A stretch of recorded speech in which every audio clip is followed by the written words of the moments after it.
এটি কোনো হাসপাতাল নয়, অর্থাৎ কোনো সরকারি মেডিকেল কলেজ কিংবা বেসরকারি কোনো ক্লিনিক হাসপাতাল নয়।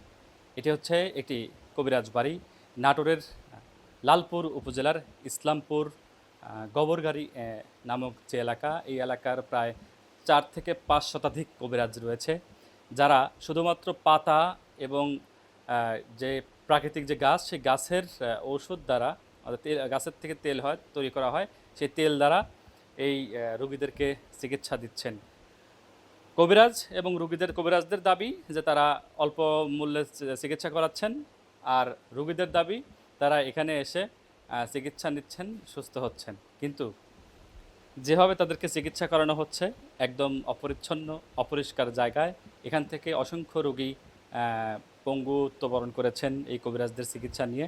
তারপরেও কিছু সাধারণ মানুষ, কিছু নিম্ন আয়ের মানুষ কিছু টাকা কম খরচের জন্য এই সকল কবিরাজদের বাড়ি বাড়ি এসে চিকিৎসা নিয়ে প্রতারিত হচ্ছেন এবং সারা জীবনের জন্য পঙ্গুত্ব বরণ করছেন। আমি যদি একটু দেখাতে চাই যে একটি রোগী এখানে বেডে রয়েছে, এটি কোনো হাসপাতাল ক্লিনিক কোনো কিছুই না, এটি একটি কবিরাজের বাসা। এই যে কবিরাজের বাসায় এসেছিলাম তার নাম মকবুল।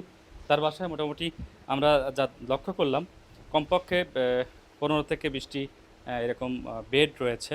যে বেডে দেখুন, এই যে একজন ব্যক্তি পা ভেঙেছিল তার, সেই ব্যক্তিকে বাঁশ, অর্থাৎ বাঁশের যে বাতা বলা হয়, সেই বাতা দিয়ে তার পাটা বেঁধে রাখা হয়েছে। প্লাস্টারের বদৌলতে তার পা বাঁশ দিয়ে বেঁধে ইট এবং কাঠের সাহায্যে ঝুলিয়ে তার চিকিৎসা করা হচ্ছে।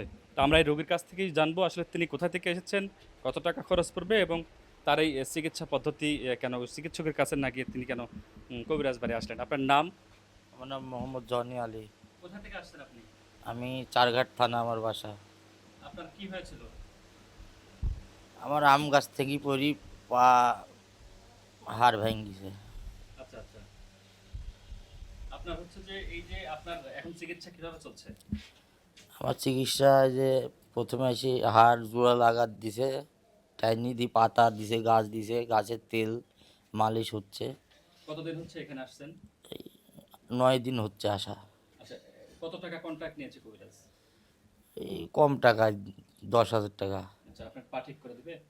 হ্যাঁ, পুলিশ আল্লাহ ভরসা 1 মাসের ভিতর আমাকে খাড়া করবে। আপনারা ডাক্তারের কাছে মানে চিকিৎসকের কাছে নাকি কবিরাজ বাড়ি কেন? কবিরাজের বাড়ি এখানে সবাই ভালো হয়ে যায়, তার জন্য আমরা এখানে আইছি। আমি যদি একটু দেখাতে চাই যে এই যে বাঘা থেকে যে রোগীটি আসছিলেন, তার পায়ের চিকিৎসা যেভাবে করা হচ্ছে, বাঁশ বাঁশ দিয়ে, শুধু এই পাতা, এক ধরনের পাতা রয়েছে এই এলাকায়, প্রত্যেকটা বাড়ির আঙিনায় আঙিনায় একটা পাতা রয়েছে, সেই পাতার সহযোগিতায় তারা এই চিকিৎসা করিয়ে থাকেন। আমি যদি একটু দেখাতে চাই এই যে ওষুধগুলো আছে, এখানে কিন্তু অনেক অ্যান্টিবায়োটিক ওষুধও আছে। আর এই কবিরাজ যারা আছেন, তারা কিন্তু একেবারেই অশিক্ষিত, তাদের কোনো শিক্ষার, তাদের ভেতরে যে শিক্ষার জ্ঞান, কবিরাজরাই আমাদেরকে জানিয়েছেন শিক্ষার জ্ঞানটুকু নেই। তবে এখানে ভর্তিকৃত বা চিকিৎসারত যে রোগীরা আছেন বিভিন্ন জায়গা থেকে, দেশের বিভিন্ন স্থান থেকে আগত, তাদের অনেকেই আবার দাবি করেছেন এই কবিরাজদের কাছ থেকে চিকিৎসা নিয়ে তারা ভালো হচ্ছেন। কিন্তু বেশিরভাগ ক্ষেত্রেই কিন্তু আমরা দেখেছি যে অনেকে পঙ্গুত্ব বরণ করছেন, প্রতারণার শিকার হচ্ছেন। অনেক স্থানীয় কবিরাজ সংশ্লিষ্ট যারা আছেন তারা আমাদের বলেছেন যে স্থানীয় যে প্রশাসন, পুলিশ প্রশাসন, সেই পুলিশ প্রশাসনকে ম্যানেজ করেই তারা এই কর্মযজ্ঞ চালিয়ে যাচ্ছেন। এই এলাকায় কমপক্ষে 4 থেকে 5 শতাধিক এরকম কবিরাজ রয়েছে, যাদের বাড়ি বাড়ি এরকম ক্লিনিক বা সরকারি হাসপাতালের মতো এরকম রোগী, যে কবিরাজের বাসা আছি, এই কবিরাজের বাসাতেও কিন্তু অসংখ্য রোগী ভর্তি এখন পর্যন্ত আছেন। সব সড়ক দুর্ঘটনা কিংবা অর্থাৎ হাত পা ভাঙা রোগী কিন্তু এই কবিরাজ বাড়িগুলোতে বেশি। শুধুমাত্র পাতা এবং এক ধরনের তেল মালিশ করে এই চিকিৎসাগুলো চলতেছে। পাশাপাশি বাঁশের যে বেত, অর্থাৎ বাঁশ, ইট, কাঠ, এগুলো সহযোগিতায় নোংরা পরিবেশে এই চিকিৎসাগুলো চলছে।